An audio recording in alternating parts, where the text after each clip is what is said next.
Hello दोस्तों, आप लोग कैसे हो? आज हम लोग पढ़ेंगे ज्योग्राफी क्लास 6 में चैप्टर 6 बिल्कुल यूपीएससी ओरिएंटेड कॉन्वर्सेशन के माध्यम से। अगर आप लोग पिछला वीडियो नहीं देखे तो प्लेलिस्ट में है, जाके देख लीजिए। चलिए बिना देर किए शुरू करते हैं। 6th चैप्टर है major landforms of the earth. Ravi, आज हम अर्थ के मेजर लैंडफॉर्म्स के बारे में पढ़ेंगे। बताओ, तुम्हें लैंडफॉर्म्स का मतलब पता है? मैम, लैंडफॉर्म्स मतलब ज़मीन के अलग अलग शेप्स, जैसे पहाड़, प्लेटो और प्लेन्स। बिल्कुल सही। लैंडफॉर्म्स वो फिजिकल फीचर्स हैं जो अर्थ के सरफेस पर नेचुरली बने होते हैं, जैसे माउंटेन्स, प्लेटोज और प्लेन्स। ये सब इंटरनल और एक्सटर्नल फोर्सेस के कारण बनते हैं। अब मुझे बताओ रवि, इंटरनल और एक्सटर्नल फोर्सेस क्या होते हैं? इंटरनल फोर्सेस का मतलब जो अर्थ के अंदर से आते हैं, जैसे वॉल्केनिक इरप्शन और अर्थक्वेक।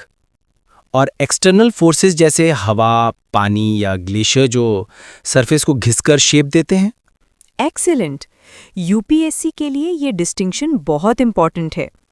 इंटरनल फोर्सेस को एंडोजेनिक फोर्सेस भी कहते हैं। ये लैंडफॉर्म्स बनाते हैं।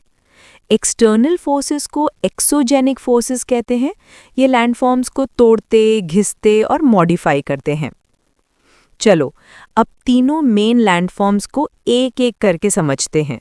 रवि, बताओ माउंटेन क्या होता है?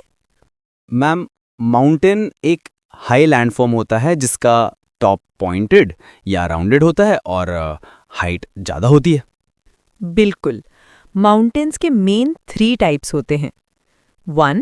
फोल्ड माउंटेन्स जैसे हिमालयाज, एंडीज। 2. ब्लॉक माउंटेन्स जैसे वोस्जीज, ब्लैक फॉरेस्ट। 3. वोल्केनिक माउंटेन्स जैसे mount Kilimanjaro, mount Fuji.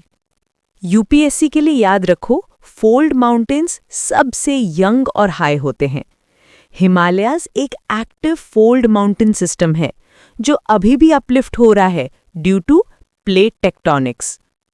Ma'am, ये टेक्टोनिक प्लेट का क्या इम्पैक्ट होती है हमारे अर्थ पे? Good question. अर्थ के क्रस्ट को हम प्लेट्स कहते हैं।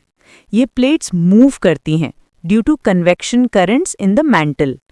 जब ये प्लेट्स कोलाइड करती हैं तो माउंटेन रेंजेस बन जाती हैं, जैसे इंडिया और यूरेशियन प्लेट के कोलिजन से हिमालय बना। ओह, इसीलिए हिमालय अभी भी ग्रो कर रहा है। एग्जैक्टली रवि, ये डायनामिक प्रोसेस है। अर्थ एक लिविंग प्लैनेट की तरह कंटिन्यूअसली चेंज हो रहा है। रवि, अब प्लेटो के बारे में कुछ बताओ। मैम, प्लेटो एक फ्लैट टॉप्ड एलिवेटेड लैंड होता है जिसे टेबल लैंड भी कहते हैं। Very good. प्लेटोज भी अलग अलग टाइप्स के होते हैं।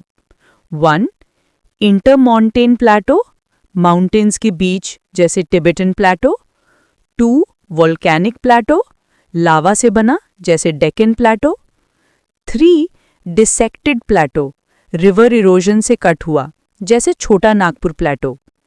यूपीएससी के लिए ध्यान देना, प्लेटोज मिनरल्स के रिचेस्ट सोर्सेज होते हैं, इसलिए उन्हें स्टोर हाउस ऑफ मिनरल्स भी कहते हैं। मैम, तो डेक्कन प्लेटो इंडिया के लिए इम्पॉर्टेंट है क्योंकि वहाँ आयरन, कोल और मैंगनीज मिलता है। Absolutely right. और प्लेटो एग्रीकल्चर के लिए भी यूजफुल होते हैं, लेकिन उनका सरफेस अनइवन होने के कारण इरिगेशन डिफिकल्ट होती है। अब लास्ट मेजर लैंडफॉर्म, प्लेन्स। क्या तुम्हें पता है प्लेन्स कैसे बनते हैं? मैम, प्लेन्स रिवर के सेडिमेंट से बनते हैं जब रिवर अपनी सिल्ट लेकर आती है और डिपॉजिट करती है। सही कहा। प्लेन्स ज़्यादातर रिवर डेपोजिशन से बनते हैं, जैसे इंडो गैंजेटिक प्लेन्स इंडिया के सबसे फर्टाइल रीजन हैं। प्लेन्स में पॉपुलेशन डेंसिटी ज़्यादा होती है क्योंकि वहाँ फार्मिंग, ट्रांसपोर्ट और सेटलमेंट सब इजी होते हैं। मैम, प्लेन्स के इरोजन और डिपोजिशन दोनों प्रोसेस में रोल होता है क्या? हाँ रवि, रिवर्स अपर कोर्स में इरोजन करती हैं और लोअर कोर्स में डेपोजिशन। इस तरह से प्लेन्स ग्रेजुअली फॉर्म होते हैं। ये एक एग्जाम्पल है एक्सोजेनिक प्रोसेस का।